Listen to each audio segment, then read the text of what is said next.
episode 84 of the All the Book Show, the official podcast of the David A. Howe Public Library. We talk about book news, author news, and library news. You'd think after 84 episodes, I'd have a... You scared me with that pause there. I thought, oh no. Yeah, you think after 84 episodes, I'd I got to go down. wind Eric's key so he gets back into it. Well, I'm Nick Gunning. And I'm Eric Mickles. And we're excited to welcome you to our podcast. Yeah. Today. Boy. Oh, we got a lot of We fun haven't been doing this for a year. No, not at all. You know what's funny? I was Tell me. talking to somebody, and they asked how many episodes we had. Yeah. And I said, we're about 83 episodes in. And they're like, oh, cool. How long have you been doing that? And I thought for a moment, I was like, about 83 weeks.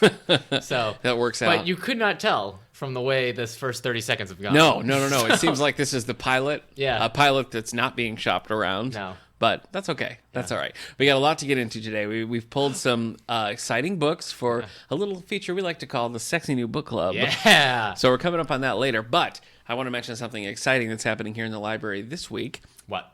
Give you a little background on it if you don't know.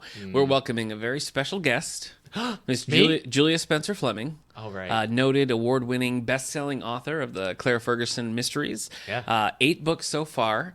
Apparently the last one's a bit of a cliffhanger, so the book club, a lot of people are wondering when that next book's coming out, so we're going to have the chance to ask her in person. Yeah. This Friday, the 31st at 7 o'clock, our friends from Burlingham Books are going to be here to sell books, so you'll be able to... You can Burlingham Books. Yeah, do the commercial. Get your books at Burlingham. That's perfect. Burlingham Books. Yeah, Burlingham Books, feel free to use that. Sure. Yeah, because it's golden.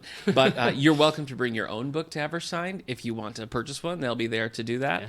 Yeah. She's got local roots. Born in Plattsburgh, went to Ithaca College, so she's got some things around here. She said, I don't know if did you see the article in the Wellsville Daily Reporter? I saw it here. Yeah. Catherine Ross, a big thanks to her because it's a great interview. She said she's a slow writer. Yeah. She said that about herself. That's funny. But anyway, that gives a little background there. We, of course, have a display of her novels here. We have them all. Usually they're not checked in, so I think we have maybe 2 of the 8 or 9 copies that we have right now checked in. We're doing one for a book club, so if you want to jump on board, we're doing A Fountain Filled with Blood, which is book 2.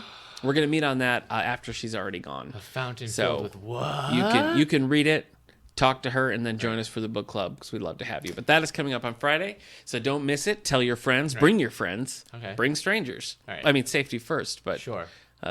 Bring strangers. Yeah. 2 questions I have from that. I'd love to answer One, them. would she sign, if I bring a permanent marker, just like my arm, so that I could get it tattooed later? Yeah, she absolutely would. Yeah. Okay. She'd do it. And 2... Wait, you said arm. Yeah. Okay. 2, a fountain filled with blood, like that would be like what we see, like a fountain filled of chocolate, but at a vampire wedding. Yeah. With strawberries. Yeah, like a chocolate fountain. Oh, blood. they got a blood fountain. Yeah. Yeah, I don't know where that wedding's taking place. That was a weird, Australian vampire accent. I'm sorry. No, it's all right. I appreciate you trying. Man, I feel like Australia would not be a good place for You really vampires. put yourself out there. It's really hot there. Yeah. Warm.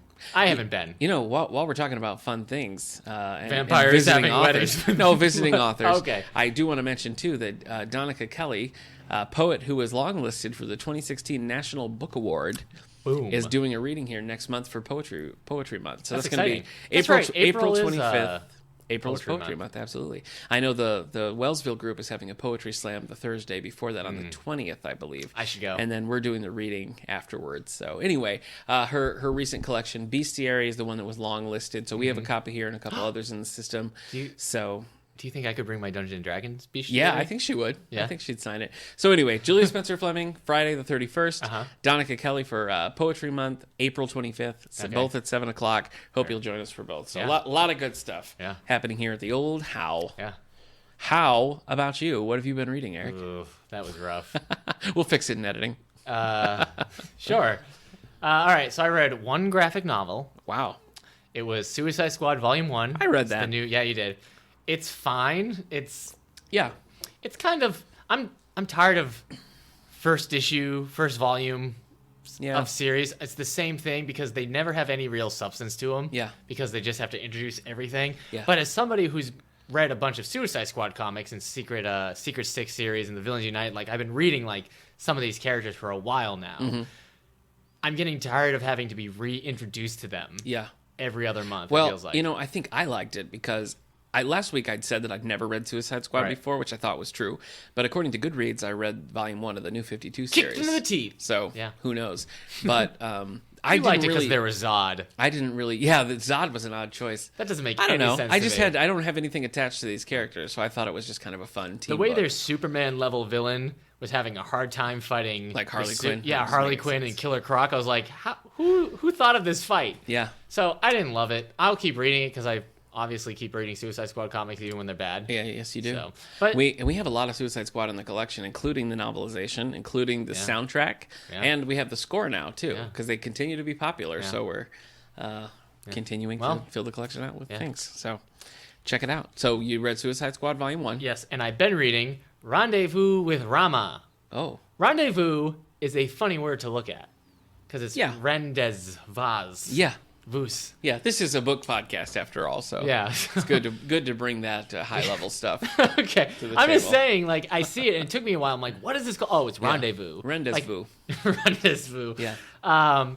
It's by Arthur C. Clarke. Okay. He's the author of 2001: A Space Odyssey. Well known. Yeah. Yep. This is and its beloved sequel, right?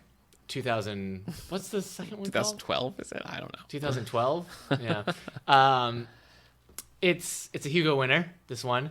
I thought I wasn't going to enjoy it because, like, I thought of 2001: A Space Odyssey, and all I think of is the movie. So I'm like, the book's probably going to be kind of dry and stuffy.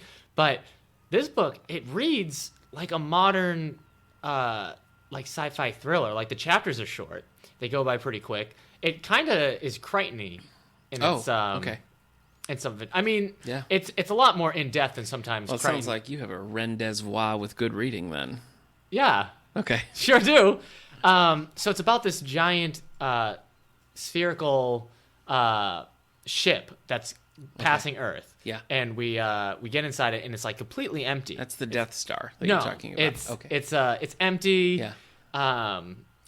It's sterile. It looks like no one's been in there for like a million years. It's a long time. But everything about it looks new, even though they think it's millions of years old. Yeah. But my similar theory to the plot of the Power Rangers film. There's stuff inside it though, like buildings and whatnot. My theory is it's either an analogy for sperm. Whoa. Yeah, and it's gonna like hit a planet and then it's gonna populate life. Yowzer. Sorry, I said that. Or my second theory is that right now the ice is melting and they think there's microorganisms in there, and maybe it's like an egg and it's going to create life where it lands. I see. So okay. But it's just interesting so far. All right. Yeah. So it's like a huge megastructure and everything. Right. So also the cover, I wish I had it. It's like Animorphs, but for adults. Yeah. Because you got the cover and it has like 3 astronauts looking out into the ship blue. You open it up and you see the whole ship. Look out. Then you can unfold that and have double page. I don't think Animorphs ever went double page. So you're saying Animorphs is not for adults then? I don't know. Yeah, we just talked about it last week. Yeah, we did. So speaking about things that might not be for adults but are for adults anyways. Yeah. I also saw Flintstone vitamins. Yeah, that's meant true. for kids, but they're delicious and healthy for you. I saw the Power Rangers movie. Yeah. Hey, you know what? I did too. Yeah. Research. It was research. Yeah, it was research for our job. Yeah. Better than I expected. I liked it. I was kind of in it to win it. And for the first hour and a half, there's no Power Rangers. 0 Power Rangers. But I was still invested in the characters. Yeah. Also, it was a nice... I didn't realize that the characters were going to be the original Power Rangers classic characters. It was Jason, it was Kimberly, it was Zach and everything. Yeah. And we got a nice little cameo from Kimberly and Tommy Prime. Yeah. And the Zords looked cool. They did. The Megazord looked cool. Yeah. Elizabeth Banks was pretty good as Rita, though a lot more like vicious and witch-like she was than I remember. I kind of miss Rita just hanging out on the moon having a good wacky time. Yeah. But it was a good Save time. something for the sequel. Yeah. I think if I was a teenager, I would have really gotten into that. Like if this was like my... I hate to tell you this, but I was sitting next to you and you really, really got into it. It's true. As a 30-year-old man. So, but like if this was none my of first... this if I was a teenager. If I was like 14 or 13 and this was like my first Power Rangers anything, I think it would have like been really, really cool. Uh-huh. You know? Yeah. Without the nostalgia and anything. Yeah. Like I said, but with I definitely think, don't get me wrong, my enjoying this movie was definitely powered by nostalgia. And I don't appreciate my nostalgia being marketed at me effectively. Yeah, it's really working. Yeah, they know their target. I've always been like a very nostalgic kid. Like, oh, wasn't yesterday? But like, yes, yeah. But I don't. This is now we're reaching the time where like '90s properties are going to start getting it adapted as opposed to '80s, because I didn't care about Transformers or GI Joe or anything becoming movies, but now they're doing so. Like if we get a Captain Planet movie, forget about it. Power Rangers, Captain Planet, I don't know, SWAT Cats. Shared universe. Yep. Oh my god. You know what? The Power Rangers did cross over with Teenage Mutant Ninja Turtles in the show. So. Oh, the live action ones. So maybe we'll get the next mutation. Yeah, maybe you'll get some Venus of that. de Milo. Okay. This just in, we're still talking about Power Rangers. Yeah. Okay. All right. Our producer's saying, move it on. You want us to keep going? Talk more about the Power Rangers? Move it on. Oh. Move it on. He says to move it on. All right. Thank you. Sorry, Gary. Yep. So, what have I been reading? You may wonder. I was wondering. Well, I'd love to tell you, my friend. I'm actually mandated by my job to wonder that. Yeah, I know. I know. And even then, you could have a little more passion. Yeah, it's been in my reviews. Yeah, show more interest in what Nick's reading. I'm like, please. Well, I only read one graphic novel too, so I don't know. The world's falling apart. What did you read, Han Solo? No. Jughead, Volume 2. Okay. So pretty good stuff. We have this in our YA graphics, correct? Yeah. Good. Dropped a lot of the. Did you read the first one? No. They did little they changed the author. They kept doing they did. Changed the writer. Kept doing spoofs of like Game of Thrones and things, and it was kind of a little absurdist. There was nothing like that in the second. But Sabrina shows up. Sabrina shows up. You love Sabrina the Teenage Witch. Witch. By Ryan North of the Dinosaur Comics fame. I was a huge Dinosaur Comics fan back in the day. I don't know if it's still going, but I loved them. I loved them when they were happening. It's impossible. There's no way to look it up. Yeah. So we don't know. But Jughead Volume 2, still good. I'm still loving the Archie reboot. A little sample of Josie and the Pussycat issue 1. There you go. So it was a good day all around. That's coming in May. All around. I think Josie and the Pussycats is May, and then Betty and Veronica is June. Something like that. And then Reggie's coming at some point. Reggie's getting his own? That's just like a mini series. That's just like a 6 episode or issue thing. So anyway, I was away this weekend, so I didn't get to do tons of reading. I'm sort of like rounding third on Big Little Lies by Leanne Moriarty. Okay. And I'm really enjoying it. I got a little fatigued, and now I'm back in. Yeah. So I'm really liking that book. I might read more. I might slip this one into the book club this year because I'm anxious to Save talk yourself about some time.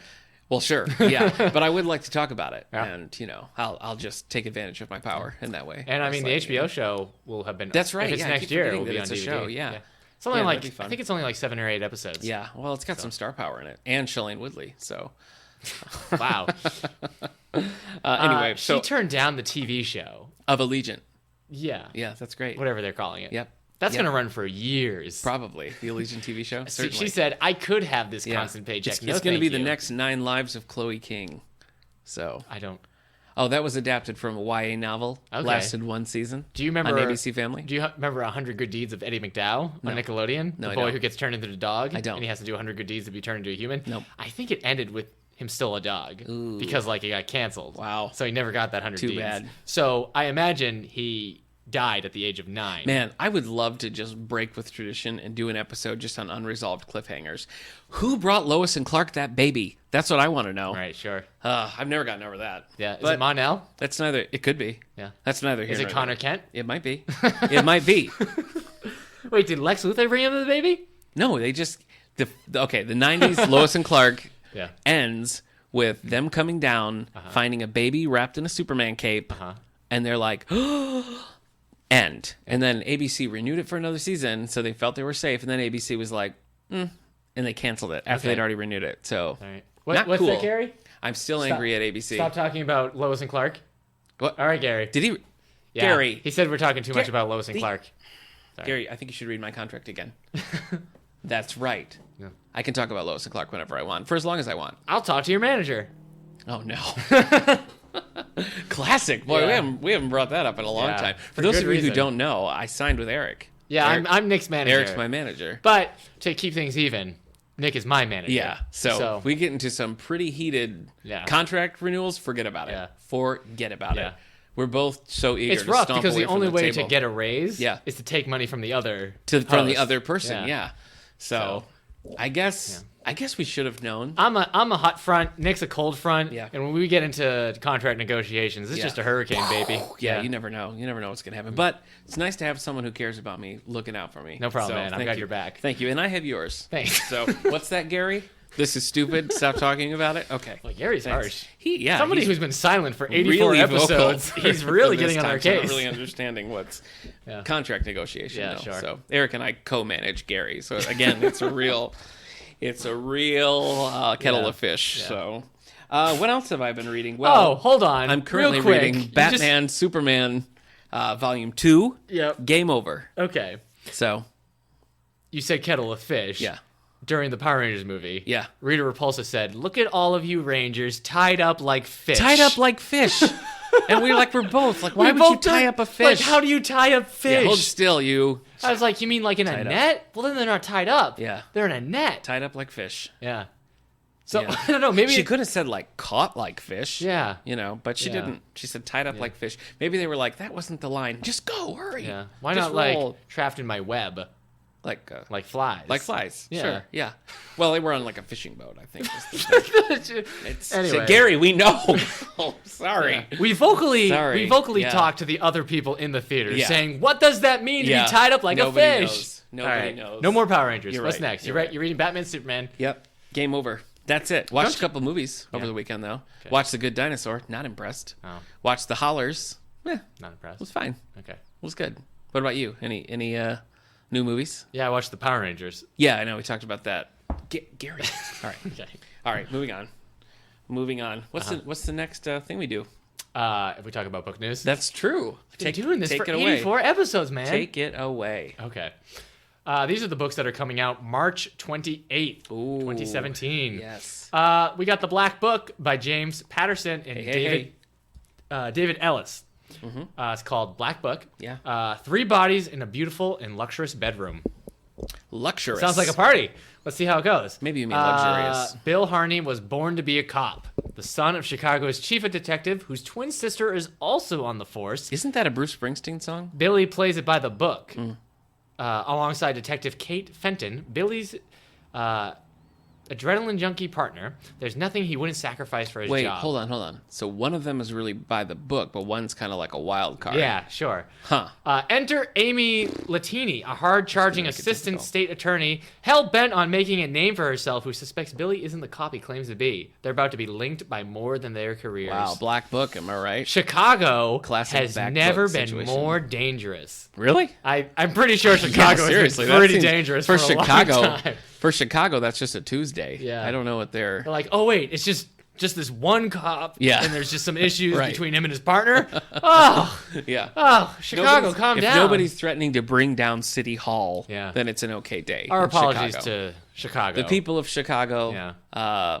It's not your fault. Yeah. We're actually going there.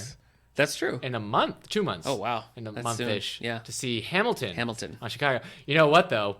Hamilton's also coming to Rochester. I saw that. But we're going to Chicago. We're going to, like, the real deal. Yeah, it's Broadway not on Chicago. some crummy national tour.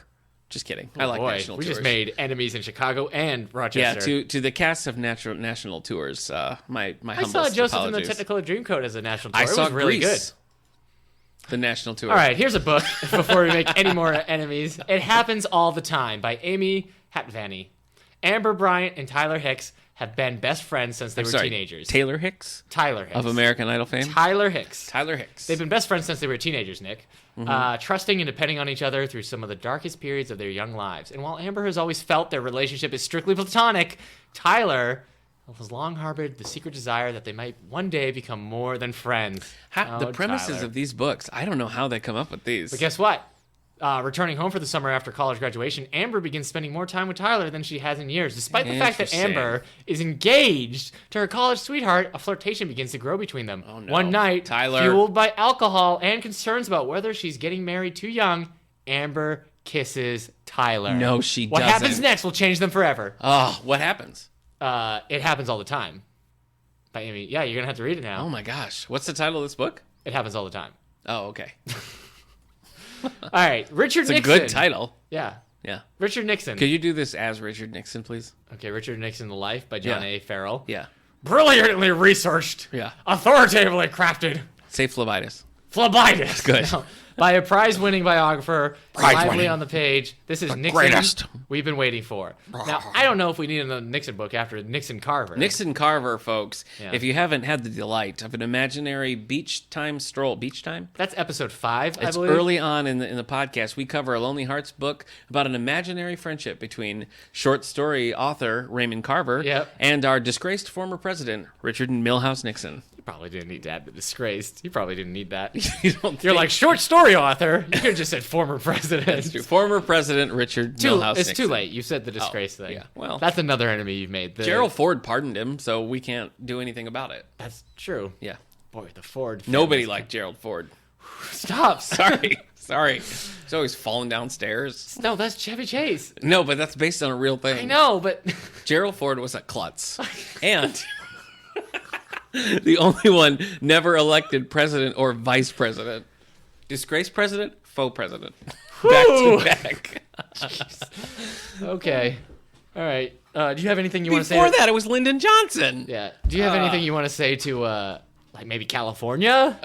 No, that's all right. They had 8 years of Arnold Schwarzenegger, so they don't need me. Good. Now we have Arnold Schwarzenegger. He will crush us. The Ashes of London by Andrew Taylor. Why did I click on this one? From #1 best-selling author of The American Boy and The Silent Boy. Okay. Series, the Boy series. I used to be the American Boy, but now I'm the... What? What? Say it, boy. Boy, what are you? Are you the American Boy still? All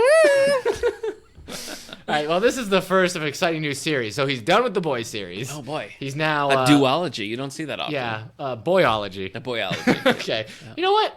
Let's take a moment. Did he also write about a boy? I don't think so. Is that a prequel? Okay. But I think we should take a moment and hear it for the boy. Yeah, let's hear it for the boy. Let's give the boy a hand. All right. This is a City in Flames series. City London. in Flames. Yeah. It's London's 1666. Wait, that's 1666.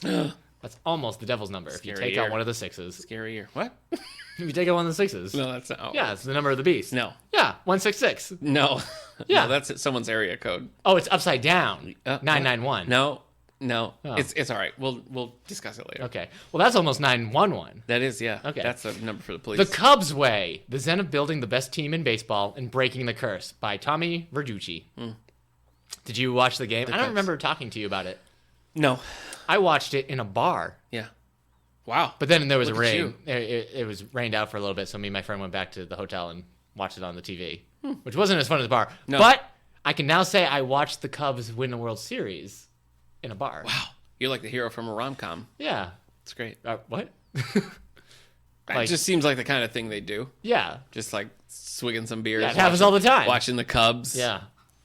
But they did win. Are you just trying to get back into Chicago's good graces? Because Chicago never forgets. Okay?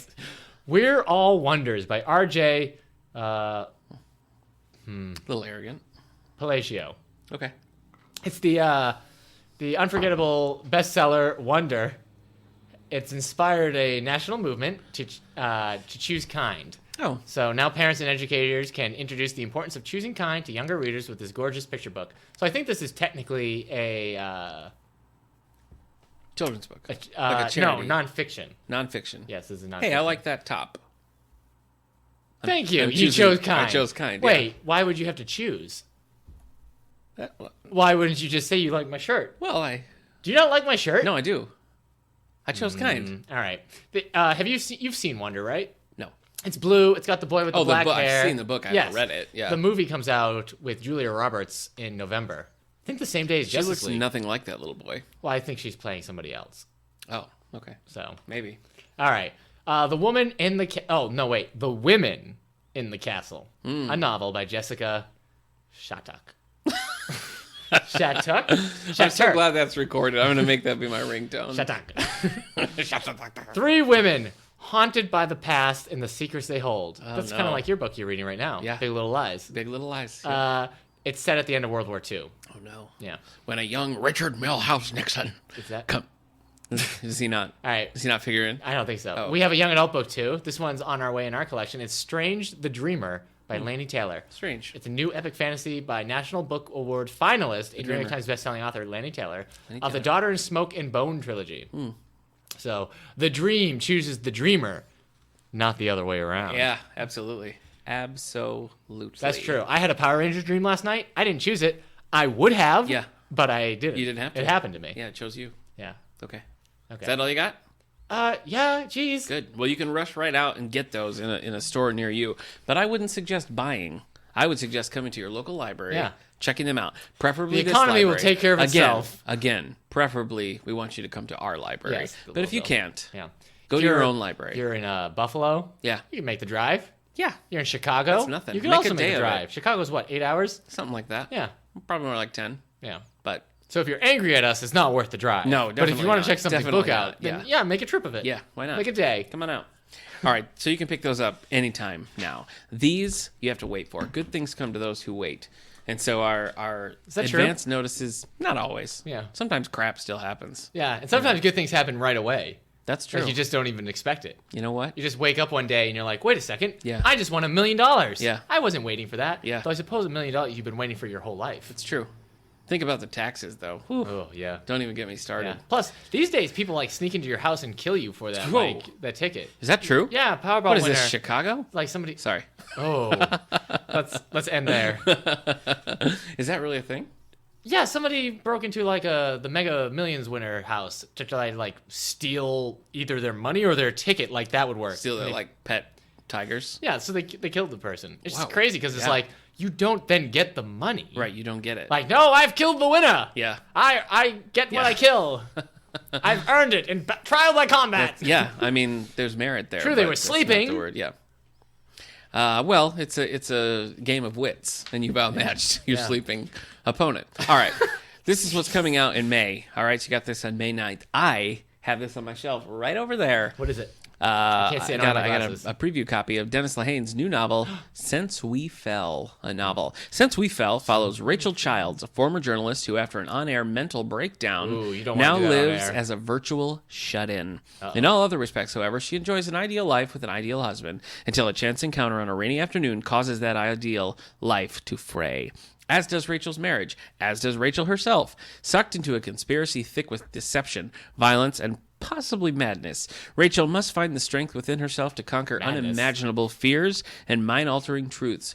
By turns, heartbreaking, suspenseful, romantic, and sophisticated, Since We Fell is a novel of profound psychological insight and tension. It is Dennis Lehane at his very best. And folks, he needs a win after that Ben Affleck movie that just came out. Live by Night? Yeah, Live by Night.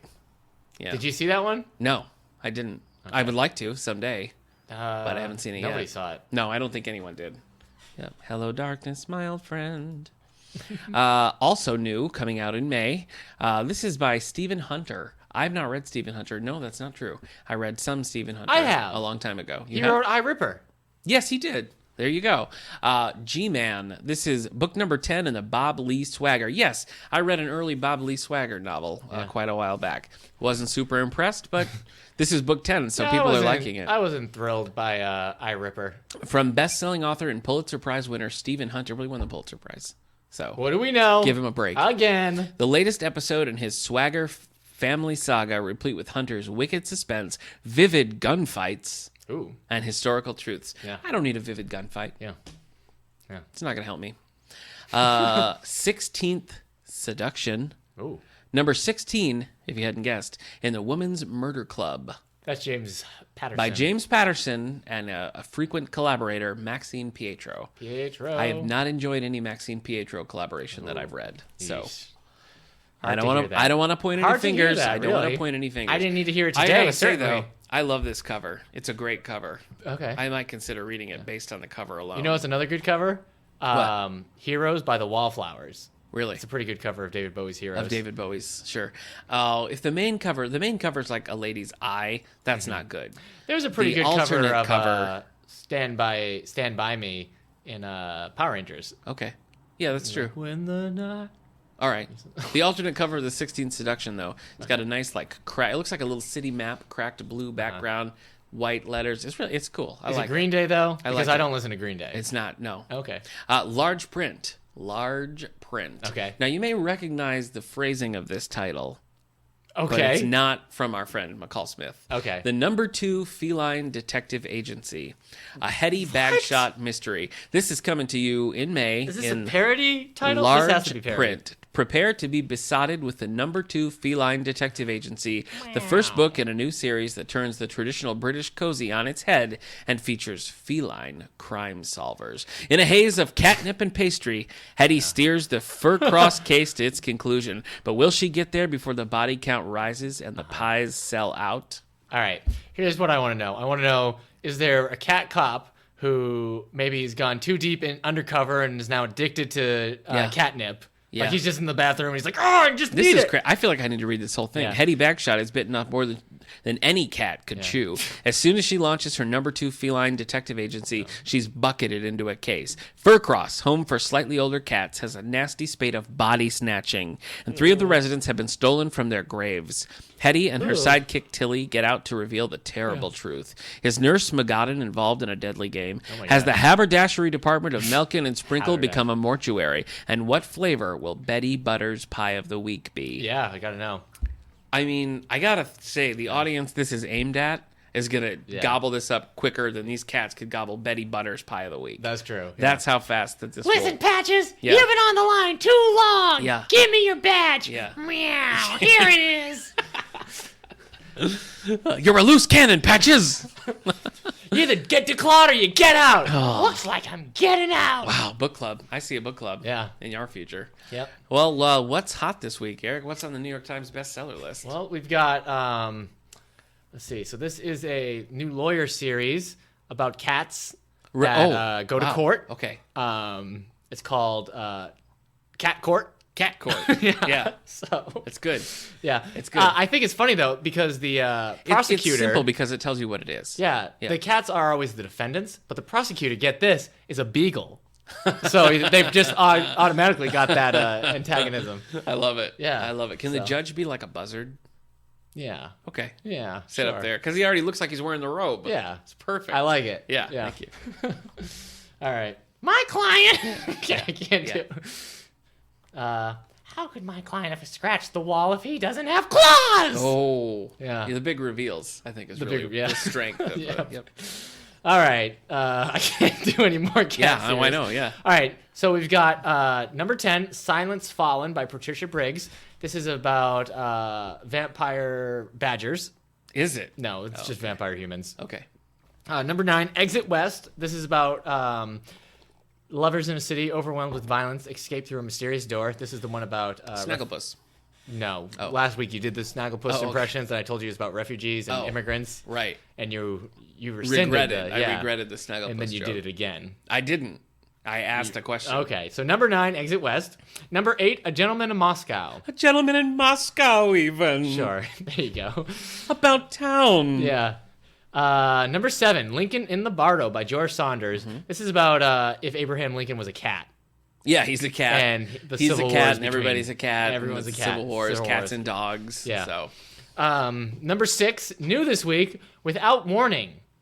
Joel C. Rosenberg. A journalist pursues the head of ISIS after an attack on the Capitol when the administration fails to take action. Timely. Well, you know why the administration doesn't take action in this book? Why? They're all cats. They sleep like 18 hours a day. How are they going to get anything done? I don't know. Number 5, new this week. Pushing a bill through Congress is like herding cats. Yeah. That's a tagline. Yeah. That's a tagline. All opposed? Meow! Meow! So, any of them go into heat. Forget it. Look out. There's no order. You're not going to get anything done. Yep. All right. You call one Heat Wave. That's a great title. That is a great title. I'm just going to write that down. Okay. I'm going to put that in the log. Number 5 new this week, In This Grave Hour by Jacqueline Winspear. It's the psychologist Maisie Dobbs? investigator. Is this Maisie Dobbs? Maisie Dobbs gets an assignment as World War II begins. Now, people who don't know, Maisie Dobbs is a cat, but she's a psychologist as well. So she asks people how she's feeling, and they say, fine, and they pet her. Mm-hmm. She's a cat. Number 4, new this week, The Devil's Triangle by Kathleen Coulter and J.T. Ellison. It's the FBI special agent Nicholas Drummond and his partner, Michaela Caine, track evil twins who can control the weather. Weren't the Drummonds the family from, what's that? Different Strokes? Mr. Yes. Drummond? Yeah. Okay. So this is about them. Yes, but it's cats.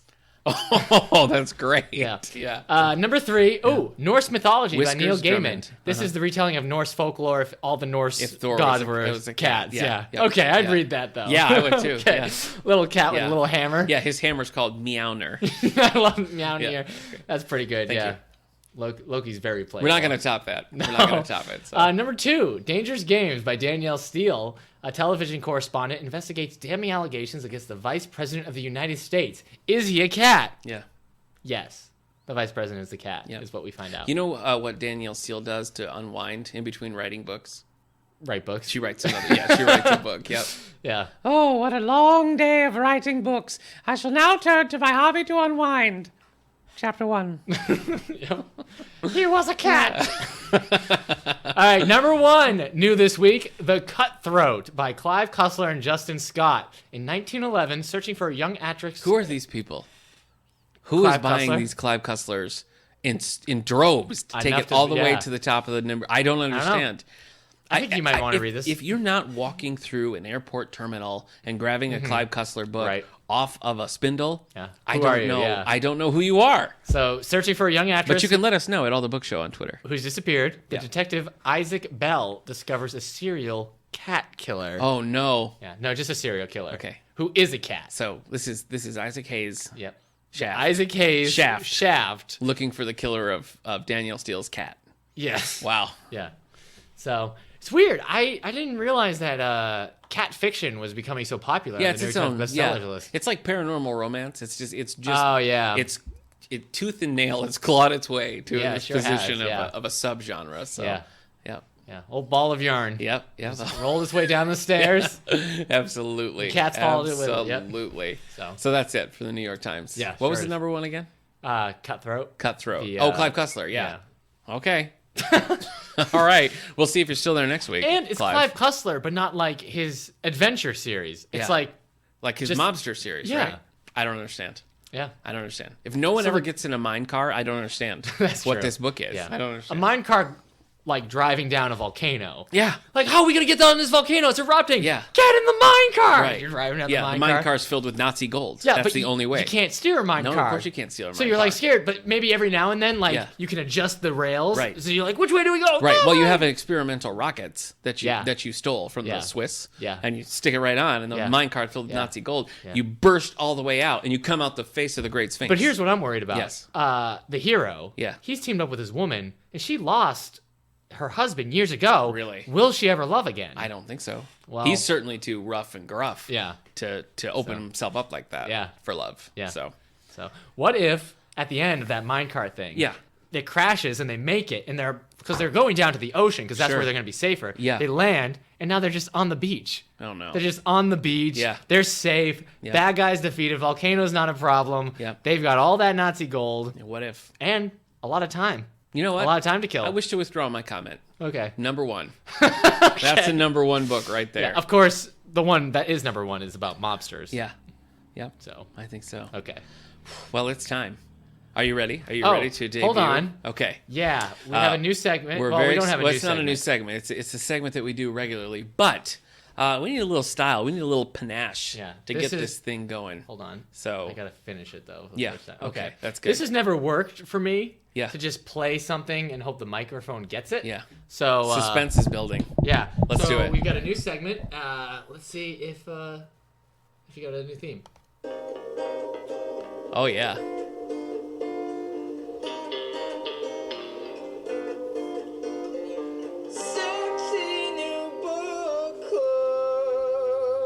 Ow! So that's not a. It's not a finished product either. That's we're just giving you a little sample, a little taste of things to come. The latest in our theme song collection that consists of 2 from our good friend Ben Lehman. Again, not a new segment for us, but new segment theme. But I think we're all in the right zone after listening to the sultry, dulcet tones. And if for some reason it wasn't clear, we're talking about sexy new books. Sexy new books. Books new to the library that we find appealing, that we want to talk about. Maybe we want to read. Although I got to say, sometimes this has been a real eye-opener for me. Yeah. I've been eyeing a book, I pick it up, I read it on this show, and I'm like, well, that's I don't want to read it. And you always get to read the adult books. I'm always reading it, young adult books. That's true. So. Yep. But I actually, successfully, I ended up reading one that we talked about. Did you? The Beneath Us. I can't remember now. Yeah, I can't remember either, but I know what you mean. The one about the dinosaur hunters. It's neither here nor there. Yeah. Well, what do you got? You want to go first? Sure. I have Ronette and Jamal. Oh, I like that cover. Ronette? How do you say that? I don't know. So it's a retelling.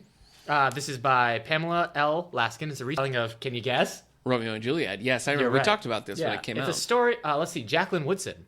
Yeah. We've been talking about her lately. We have been talking about her. I just read one of her children's books to my son. She says, a story that is at once supremely specific and stunningly universal. Mm-hmm. So, let's see. I'm going to read the summary. So this is a young adult book. It's pretty small. I think this is Deckled Edge. Oh, I think it is. Oh, yes, boy. it is. I love Deckled Edge's work. Is that in verse? I was going to say that. Oh, I'm sorry. It's 183 pages. So I'm going to read the summary of this sexy new book, Ronette and Jamal. A barrier fence divides Israel and Gaza. Ronette, an Israeli girl, lives on one side of the fence, and Jamal, a Palestinian boy, lives on the other side. Well, they should just be able to get along, just like Romeo and Juliet. Yeah. They are only miles apart, yet separated by generations of conflict. Miles? Yeah. Seems far. They're only miles apart. Not that far. All right. Your house is only like 7 miles from my house. That's true. They're separated by generations of conflict. I'd say more than generations. Probably. That's a lot more than just like your grandfather really had a problem. Much more than just the concrete blockade between them. Their fathers, however, work in a distrusting but mutually beneficial business agreement. Ooh. A relationship that brings Ronette and Jamal together. And lightning strikes. The kind of lightning that transcends barrier, fences, war, and hatred. Ronette and Jamal fall desperately into the throes of forbidden love, one that would create an irreparable rift between their families if it was discovered. But a love this big can be kept secret for only so long.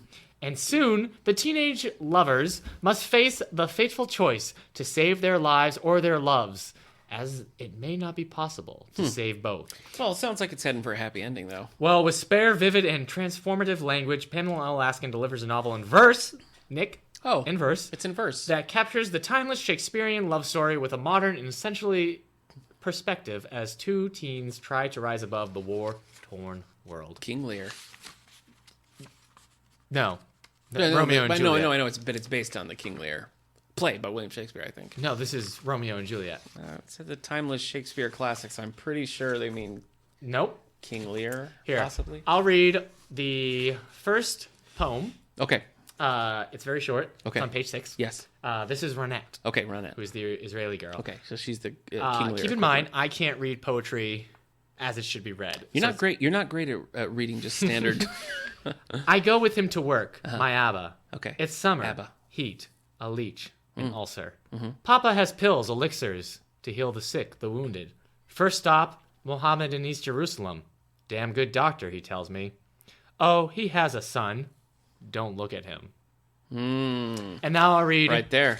I'll read Jamal. Little forbidden fruit. Ready? For you, classic King Lear. This is Jamal. Okay. And then we get to Act 1, so I'll stop at Act 1. Okay. I go with him to work. My Abby, sizzling summer heat, clings to my back. He waits for Shaim, the pharmacist, to give him medicines, magic, to heal the sick, the wounded. A decent man, Abby says. Oh, he has a daughter. Don't look at her. Ooh. Act 1, naming. I don't want to tell them how to parent, but that's kind of a rookie mistake. Yeah. Hey, don't do that thing. That thing you wouldn't have done otherwise. Yeah. Don't. So you want me to just read to the end, tell you if it works out? No, I don't. Okay. Are you going to read that? I'm actually kind of interested. Yeah, I Sounds should. Good. Sounds fun. It's quick. I mean, maybe not fun, but it seems like something that will be important down the road, and that maybe I'll have to it. suggest to teachers/parents. Well, look at you. So bold. I do like the cover. I can't. Yeah, I like the cover recognize too. The artist. It's Katie Fitch. It's got a really nice contemporary feel to it. Kind of sketchy, but colorful. Sketchy as in it looks like a sketch, not sketchy as in like it's outside a Rite Aid at 3 a.m. Different. So, all right, my first selection here, just added to the collection on March 10th. So, pretty recent. The Impossible Fortress, a novel by Jason Rekulak. So the cover is nice. You got some oranges, you got some yellow font. You got a little like 8-bit girl in a keyhole and a little bro Aren't down the here. Rekulaks an alien race from Star Trek? I think they are. Yeah, Okay. the Rekulaks. You don't want to mess with them. Okay. You don't want to mess with them. All right. A war culture, the Rekulaks. Yeah, sure. Is this author done anything before? Stop asking me questions I don't know. Sorry. The Impossible Fortress is his first novel. Oh, Eric. We got a debut novel. This is truly a sexy new book. And I'm actually like I bought this one particularly because I kind of wanted to read it. I thought people. Well, I hope you like it. Our similar age. You're younger than me, I know. Only by like 10 years. I know. What? No, just 3 years. So I'm from the inside cover. A love letter to the 1980s. Ooh. To the dawn of the computer age and to adolescence, a time when anything feels possible. The Impossible Fortress will make you laugh, make you cry, make you remember in exquisite detail what it feels like to love something or someone for the very first time. All right? Are you in? One would say you're loving them like... Nope, I'm not going to say it. It's a Madonna song I was going to quote. We got our nice 1980s setting. Finally. So that's exciting. Finally getting some 1980s got this love. Great, looks like kind of a DOS prompt. Yeah, that's great. Situation starting I here. do like a good DOS prompt. Yeah, I am a it's sucker great. for that. It's a perfect. Look at that. Look at that. I mean, don't say what it is, but it's pretty funny. It's a naked lady. Oh yeah. It's a naked lady, but it's done in just lines. Dots from and dashes. Yeah, dots and dashes from a computer. Yeah. Kind of like writing things upside down on a calculator. I don't want to know what you ever wrote. Oh, okay. But Well, I know what you're talking about. Not me. I mean, it was the kids hanging outside of the Rite Aid at 3 a.m. Yeah, sure. Anyway. With their calculators. Yeah. My mother was convinced I'd die young. In the spring of 1987, just a few weeks after my 14th birthday, she started working nights at the Food World because the late shift paid an extra $1 an hour. I slept alone in an empty house while my mother rang up groceries and fretted over all the terrible things that might happen. What if I choked on a chicken nugget? What if I slipped in the shower? What if I forgot to turn off the stove and the house exploded in a fiery inferno? At 10 o'clock every evening, she'd call to make sure I'd finished my homework. Is my wife locked this the front character's door, mother? and sometimes she'd make me test the smoke alarms just in case. Yeah. I felt like the luckiest kid in 9th grade. My friends Elf and Clark, both cats, came over every night, eager to celebrate my newfound freedom. Yeah. So anyway, is this character also a cat? it might be. Yeah. So Is this a book of cats in the 80s? Yeah. So let me read you the synopsis. So that was a little taste of the writing style. Here's the synopsis. Until May 1987, 14-year-old Billy Marvin of Wetbridge, New Jersey is a nerd, but a decidedly happy nerd. Afternoons are spent with his buddies watching copious amounts of television, gorging on Pop-Tarts, debating who would win in a brawl, Rocky Balboa or Freddy Krueger, Bruce Springsteen or Billy Joel. Springsteen. I think I want to give in him a two. fight? Yeah. Yeah. Magnum P.I. or T.J. Hooker. Now, see, that's a tough one. Is it? Yeah. Which one's who plays Magnum P.I.? Tom Selleck versus Bill Shatner. Tom Selleck. I feel like Selleck would be a gentleman about it, though, and Shatner would be like, hey, what's that? And, like, jump and just tackle him in the midsection. Hold grab on. onto that mustache. At this time, what kind of shape is Will Shatner in? He can keep it together if he wears a girdle under his police uniform. Ooh, okay. So, Yeah. anyway, Hey, tough what's call. that? Too close to all the books is ruling this too close to call in a fight between Magnum P.I. or T.J. Hooker. Is that Spock? What? And programming video games on his Commodore 64 late into the night. I had a Commodore 64. I had so much fun with that Commodore 64. Yeah. How many Star Trek games did you have on I didn't it? have any. I had a great Garfield comic strip creator on that game. Did you have a Spider-Man? I had a Spider-Man text adventure game? Absolutely. I had Pole Position. This Pole was Position, great. yeah. This was great.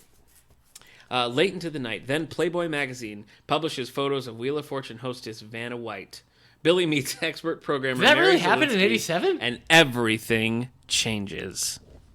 Apparently, I didn't realize Vanna White did that. I believe Jason Rekulak. So I don't know. I think that it sounds fun. This is just a coming of age story about a boy who gets to see Vanna White naked. Well, I think that's saying that the world is changing. Right. So, Okay. are you in?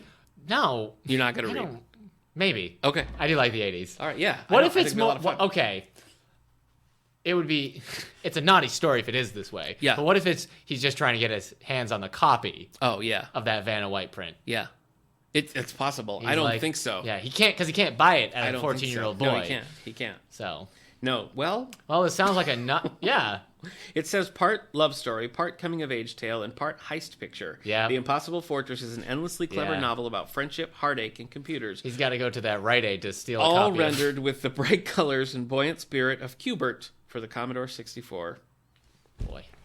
Sometimes. I love that Commodore 64. I know, man. Let me tell you, my monitor was just an old black and white Sounds TV. like a naughty 80s book. Might be. That would be in line with 80s movies. That's true, yeah. All right, what else you got? All right. So we have Vanna White's biography. Really? No. Interesting. This is called Freaks, written by Nick Gunning. Whoa. About Nick Gunning. Really? Yes. No. This is called Freaks. How'd you get your hands on that? Hey, I know you're probably wondering, but when I wrote my childhood novel Time Fox, it was on an Apple IIc. It was not on that Commodore 64. Oh, okay. Thank you. So thank you for clarifying this welcome. picture for me Yeah, of your Freak. childhood. Okay, so Freak. Freaks. My autobiography. By Amanda Hocking. Amanda Hocking. She's written something else. Brief History of Time. The Tyrell Trilogy, the Cannon Chronicles, the Water Song series, and 6 additional self-published novels. So I recognize the author, but I don't know why. Freaks, step inside a wondrously strange new world. Let me show you the cover. Nope. Really? No, I don't. All right, like so we've got a woman in like a red dress, but she's at the top, and as the red dress flows down, it becomes the tent, and you start seeing the carnival, and there's a wolf. Yeah. Now, I don't know what a wolf has to do with carnival. It looks like a Christine Feehan cover. I don't. Oh yeah, you're kind of right. I'm not interested. So there's this world. Let's in a world of magical visions and pyrokinesis. Whoa. Okay, I was not expecting the pyrokinesis. Look out. Mara Out of left just field, that wants was. to have a normal life, but is that possible? Is it, Nick? Why you gotta go and make things so complicated? Mara has become used to the extraordinary, roaming from place to place with Gideon Devorian's traveling carnival. She longs for an ordinary life where no one has the ability to levitate or predict the future. She gets her chance when Good luck finding that. You okay there? Yeah, I'm fine. She gets her chance when struggling sideshow setups camp in the small town of Caudry, and she meets a gorgeous local guy named Gabe. Hey, Gabe. But before long, Mara realizes there's a dark presence lurking in the town that's threatening the lives of her friends. She has 7 days to take control of a power she didn't know she had in order to save everyone she cares about and change the future forever. Well, here's the thing. Anything you do changes the future forever. It's True. just the future. Yeah. If I was to pick up my glasses... Well, maybe not forever. Okay. In the pages of Freaks, Amanda Hocking once again proves her ability to create amazing characters and enchanting worlds that will capture your imagination and never let you go. I'm not feeling You'll this literally be trapped in this book. It will be a curse upon your life. Wow. Your friends and family will look for you, and they'll be unable You'll to be find in you that book. because you'll be trapped in Freaks by Amanda Hocking. Oh, 2 E's. Yeah. Classic. How's it normally? With an A? It is, isn't it? Yeah. You know, I'm somebody that looks at the movie Inglourious Bastards and doesn't see You the don't see mistake. the problem. So let's see. Chapter 1. My feet rested against the dashboard of the Winnebago as we lumbered down the road. The second vehicle in a small caravan of beat-up trailers and motorhomes. The sun hadn't completely risen yet, but it was light enough that I could see outside. Not that there was much to see. The bridge stretched on for miles across Lake Tristieux, and I could see nothing but the water around us, looking gray in the early morning light. The AC had gone out sometime in Texas. Ooh, that's bad. And we wouldn't have had money to fix it until after the stint in Caudry, if we were lucky. I cracked the window, and despite the chill, the air felt thick with humidity. That's why I never liked traveling to the southeastern part of the country. Too humid and too many bugs. Uh-oh. I'm not in. Yeah, you're a tough customer. Look at these cool stained glass drawings, though. They look like tarot cards. Yeah, I meant the tarot cards. I think that's what they are. All right, I'm the kind of guy that can look at Freaks with 2 E's and not know if it's wrong. You look at a tarot card and you think, what a beautiful window. I can't see anything through it. You can't see stuff through stained glass windows. Yes, you can. Remember we just watched Pinocchio. Ugh. Disney's second animated movie. That did not do anything to win me over on Pinocchio. Oh, I really liked it again. Very upsetting movie. But they're at the Pleasure Island just wrecking everything. And there's a church with stained glass window. Yeah. And all I can think about is who even said you know what Pleasure Island needs? One of my handcrafted, delicately made stained glass windows. Maybe they were irregular fits. Oh, no. Oh, I really screwed this up. Maybe I can sell it to Pleasure Island. Yeah. Cut rate price. Yeah. All right. So that was the book. You're not reading Freaks. I'm not going to read Freaks, no. Okay. And not even spelling it correctly is going to change that. Okay. So what if I spelt it with 3 E's? Then I will do it, yes. Freaks! Yeah, I like it. Okay. Okay. What sexy new book do you have, Nick? Well, Eric, I have The Midnight Bell by old stalwart Jack Higgins. How did you say stalwart? I've never read a Jack Higgins. Okay. I'd like to. Yeah. This is his latest, and I love the cover. I think it's it's fine. I think it's a very stylish cover. Yeah. You got big letters. You got yellow, like this circle around the. You do like a good circle. I do. I like this little, what is it, the Capitol building on the bottom. It looks good. Yeah. It's good Might stuff. be. I like it. I like the look of it. Look at this. Look at this guy in the back. Yeah. Look at that. Yeah. Listen, He looks buddy. like he could write a great book. Yeah. Or he's in a very thoughtful pose. Or sell me insulin. He's looking. He's either listening very intentionally in that, or he's thinking of just the right way to save your life. Yeah.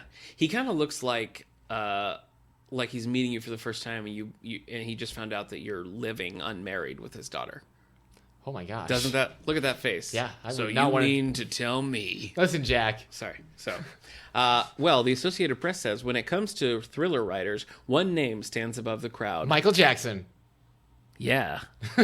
The hour is midnight. Okay. Oh wow, Eric, stop dancing. Sit down. Sit down, Eric. I can't. All right. Anyway, Jack Higgins. They're referring to. Jack Higgins is the All right. So the Midnight Bell. Uh-huh. In Ulster, Northern Ireland, a petty criminal kills a woman in a drunken car crash. Ooh. Her sons swear revenge. In London, Sean Dillon and his colleagues in the Prime Minister's private army, fresh from defeating a deadly Al-Qaeda operation, receive a warning. You may think you've weakened us, but you have only made us stronger. Chilling. In Washington, D.C., a special project director with the CIA, frustrated in not getting permission from the president for his daring anti-terrorism plan, decides to put in motion anyway. He knows he's right. The nation will thank him later. Soon, the ripples from these events will meet and overlap, creating havoc in their wake. Desperate men will act. Secrets will be revealed. And the Midnight Bell will be rung. Oh. Toll. Filled with drama and driven by characters of complexity and passion, The Midnight Bell is a remarkable novel from the architect of the modern thriller. Pretty big words. Yeah. Those are from the Huffington Post there. Yeah. Architect of the modern thriller. So let me go. Look at that. Boy. Wait, what if he's a sadistic architect? Oh, boy. Then we're in trouble. Yeah, we are. You're never going to know where this book's going to go. I'm reading along, all of a sudden, what? These aren't pages. That's a fruit roll-up. Oh. Sadistic. Wow. And you can't eat it. What? No! Yeah. Chapter 1. An east wind with driving rain and sleet pushed across the airport as the Gulf Stream landed. It was immediately approached by a security limousine from the White House, which Blake Johnson... He sounds kind of... Made up? Like I wouldn't like him. Yeah. He sounds like he'd have something to prove. I feel like we've already heard of a Blake Johnson. Overcompensating a little bit, probably. Yeah. Anyway, noted jerk Blake Johnson, alighting from the plane, was surprised to see was being driven by his longtime secretary, Alice Quarmby. I'm going to subtract 3 points for that awkward last name. Yeah. He opened the passenger door, tossed his valise inside, and joined her. Who's carrying a valise? What's a valise? What are you doing here? Protecting your back, you idiot. See, she knows what's up. Yeah. She told him as she drove away. You were supposed to bring Jake Cazalet back with you from London, and here you are, alone. You know where he's going? I'm a nervous old broad when it comes to my boss, so I'd like to know why. Sorry, Alice, it's for the ears of the president only. They don't seem fun. No. But you know where Blake's going? Well, it better be good. Therapy. Oh, Blake's therapy. Yes, you're welcome. With his second term coming up, he needs to show who's in charge. And here's former President Jake Cazalet, a fine president in his day, mind you, dining with the Prime Minister and giving interviews to the media as if the official mouthpiece for American foreign policy. Former disgraced president. You know, that's right. You know the White House isn't pleased about that. Well, I don't know that I'm in. Jack Higgins, this was not your best Throwing way a to lot get of names my way. Yeah. It feels a little Tom 90s. meant Brad. Brad wouldn't stop talking about Feels Steve, who was a cousins little- of Chris. Now, Chris had a Yeah. friend named Kyle, and Yeah. Kyle was best friends with Kyle's, Dave. wait, Kyle's who? Have I already mentioned Kyle Dave, is Chris's though? cousin, and they're both twins. Yes. Dave Dave had 3 cats. Okay. Mittens, The third Whiskers, cat's. and Paw Paw. One of them is Paws. Paw Paw. Paws. Paw Paw. Single paw. 2 paws. Paw. Paw Paw. And Whiskers are the cousin of Blake. No, the Whiskers is a cousin Brad as a cat. is a detective One, yes. for Richard Yes. Nixon. Jack okay, Higgins. well, that sounds all right. Blake's Therapy, little known fact, probably our least listened to episode ever. So, Wow. just letting you know. That was a Lonely Hearts book club. That where was a Lonely Hearts Blake's book club. Therapy had never got And checked out. that was a twisty, weird, was- psychological book. Psychosexual. Psychosexual, yes, I would exactly. highly recommend going back and what is that episode 12? I'm going to look for it because someone needs to go back and read that book. Yeah. Just so the nightmares stop. Well, I frankly. thought about reading it myself. Yeah. Ooh, okay. Well, I can't find it. Episode 12. Episode 12, yeah. Really? Yeah, that is shockingly low.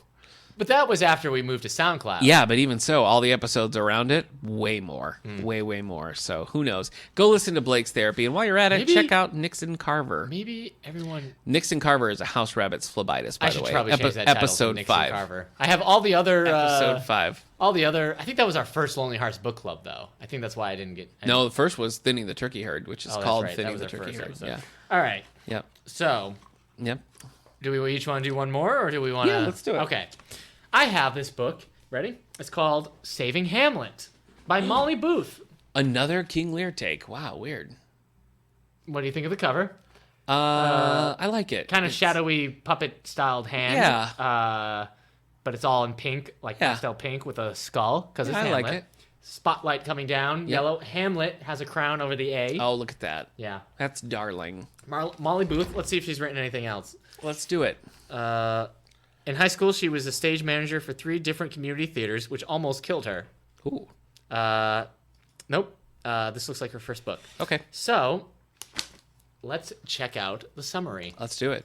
of I'm here to Saving Hamlet I'm going to take this journey with you. by Molly Booth. Molly Booth. Emma Allen couldn't be more excited to start 10th grade. Uh-huh. Not only is she the assistant stage manager for the Drama Club's production of Hamlet, Okay. but her crush, Brandon, is directing, and she's rocking a new haircut that's sure to get his attention.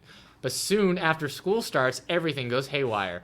Emma's suddenly promoted to stage manager. Her best friend Lulu stops talking to her, and Josh, the sweet soccer player who's been cast as a lead, turns out to be a disaster. Oh, no. It's up to Emma to fix it all, but she has no clue where to start. Emma. One night, after rehearsal, Emma stays behind to think about her life's latest crisis and distractedly falls through the stage's trap door, landing in the basement of the Globe Theatre.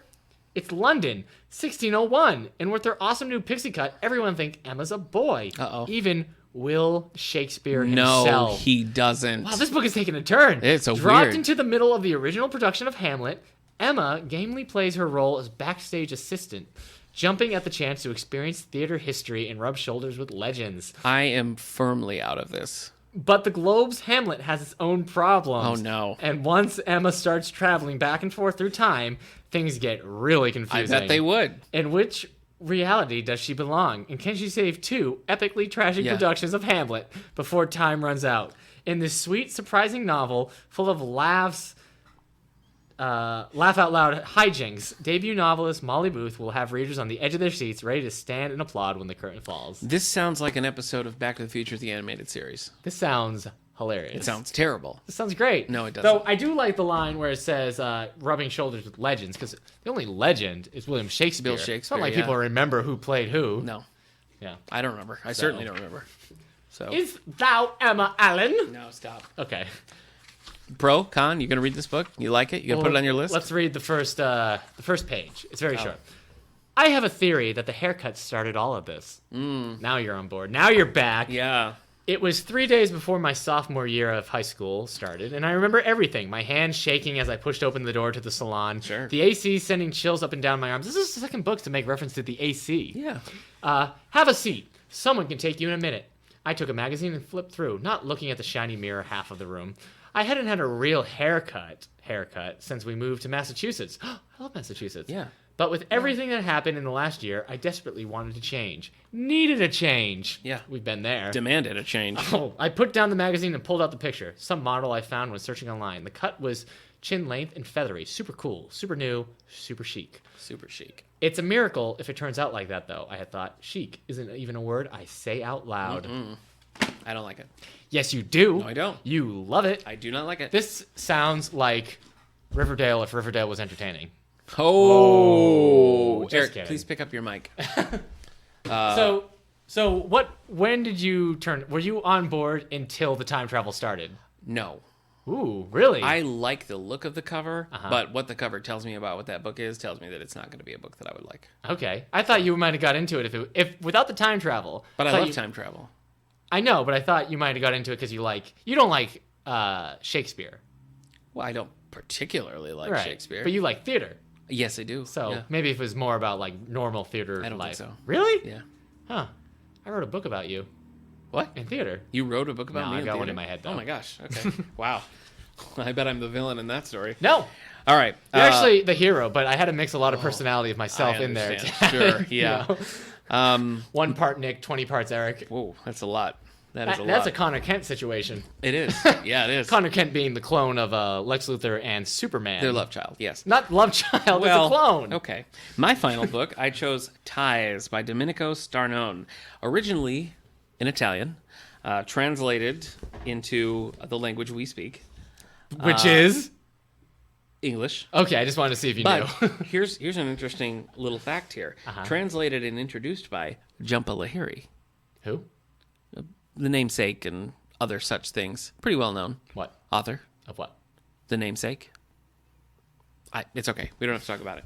Anyway, great looking cover. You got a classic like 1950s pair of shoes tied. That guy's going Looks over. like he's going to trip. That guy's falling over like the Megazord when the two Power Rangers controlling the legs aren't in sync with each other. Yeah.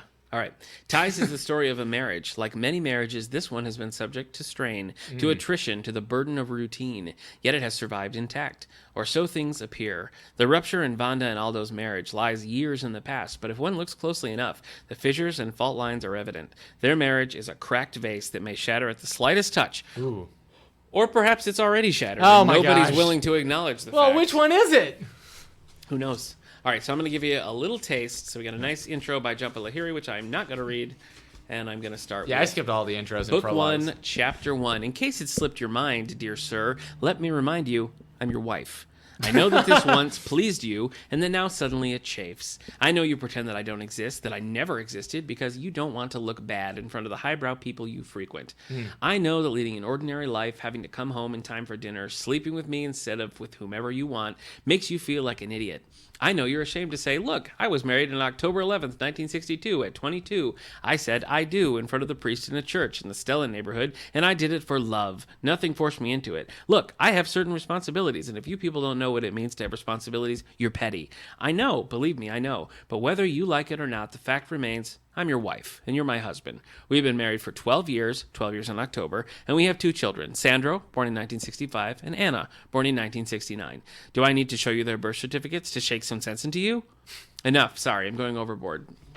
Man, you love this book. I did like it. Yeah. You didn't like it? No, you just like that kind of stuff. I do? Yeah, books like that. Big Little Lies, Domestic Violets. Yeah, Violets. like the flower. Yeah.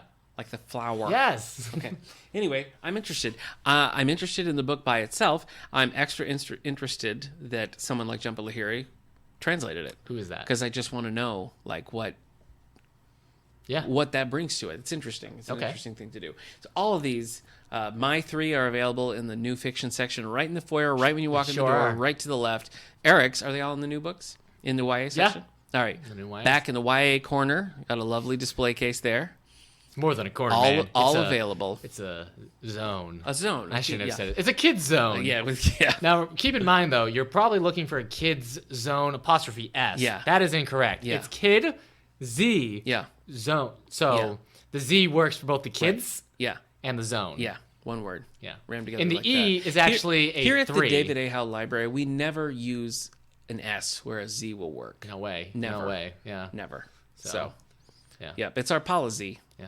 We also do it for C's. Yep. We also do it for C's. Yeah. So Joyce Carol Oates. Yeah. We definitely had a Joyce Yeah. Carol Oates with a Z. Yeah, we had the Z at the end. So that was to get the younger crowd in. Yeah, and they it like worked. that. Yeah. So Yeah. Julia's is Spencer Fleming. It doesn't work quite as well. No. But Julia Spencer Fleming. Yeah, so that's why we Spencer. have the alternate option of using the C. Yeah. Because It's confusing when people go to check out an author. Yeah. And the last name is an S. Yeah. Because we've put them all. we've in shelved Zs. it with the Z's. Yeah. Yeah. So most libraries don't have much in the Z's. Yeah. We have the opposite problem. Yeah. So Yeah, we're running out of space. anyway, just a little tidbit here. So Did you say tidbat? I was like tidbat. Yeah, I don't know. I had an accent. I guess. Maybe it's a Michigan accent coming out. I don't know. I don't Tidbat? I don't think so either. People said Pello a lot, which I hated. Or Palo? Or like milk. I have to have a glass of milk. Is that and in lay on my Michigan? pillow. I mean, I had friends who said milk, so Oh boy, I really hated well, it. I'm from near the Boston area. My wife says that I say weird things sometimes. Yeah. She says tomorrow weird. You're not supposed to say that. I on the know. thing. I know. She just heard that. And she's like, I do not. But I think in her heart she knows that she says it Well, weird. I come from the Boston area, and that's a pretty unattractive accent. Yeah, it is. So. Often imitated. Often imitated, never I guess duplicated. If you're gonna do an imitation of an accent, you probably go British. Second, I can't do British. Boston. I can barely do Boston. Yeah. I'm from the area. Yeah, you're not. Accents are not your thing, man. No, but that's but all I keep doing it. You got that other thing that you do. What? You Okay. You're quick. It's right. lightning quick. All right. Well, let's talk past my library heart. news. Yeah, that's good. That's good. A little JFK. Yeah. You folks at home couldn't see You couldn't the see slicing hand motion that really sold that, but it was there. Yeah. It How was could there. you have betrayed me like this? Yeah. No. Now you're talking like a robot. You don't sound like JFK. You're like, "Hello, I am a robot." Okay. So that's not what JFK sounds like. All He'd be right. like, "Hello there, I am a robot. Here for you." It does sound robotic, though. I hear what you mean. I hear it now. Yeah. So ask not what you can do for this robot. Okay. All right. Yeah, robot. Let's get out of here. Good times. Good times. I might read Ties. I feel like if I was going to pick one of the three, it would be right. in this order. I would go Ties, then I would go the Impossible Fortress, and then I probably would never Read Jack read Higgins. The Midnight Bell. I guess if I had to pick one, Yeah. it's going to be between Saving Hamlet or Ronette and Jamel. Yeah. I'm probably going to pick Ronette and Jamel. Yeah, I want to read that too, actually. So we'll work that in there. Well, that was a successful Sexy I New know. Book Club. Good for you. Yeah. And thanks for the try run of our new theme song for that. Ben. Yeah, it went well. All right. We need a live. He just needs to be here. We need a live band like they have on a late night show. Yeah. He needs to play us out, whatever we do. Maybe a rim shot here or there would help you. I Yeah. mean, I think my punchlines usually land, but yours, I think sometimes could just be helped a little. You know what I'm saying? Just a little bit of there was like a. Oh, okay. Yeah. So people know what the joke. Just so people Yeah. know, like, this is the part where you. Like, it's fine. Let's talk library news. We already mentioned a lot about Julia Spencer Fleming. Luckily, coming. our drummer got to take a nap during that whole bit. Hey-oh! Thanks, buddy. Julia Spencer Fleming, Friday the 31st, 7 o'clock. Come listen to her talk. Ask her your questions. Get your book signed. Yeah. Whatever you want. Have a great time. Yep.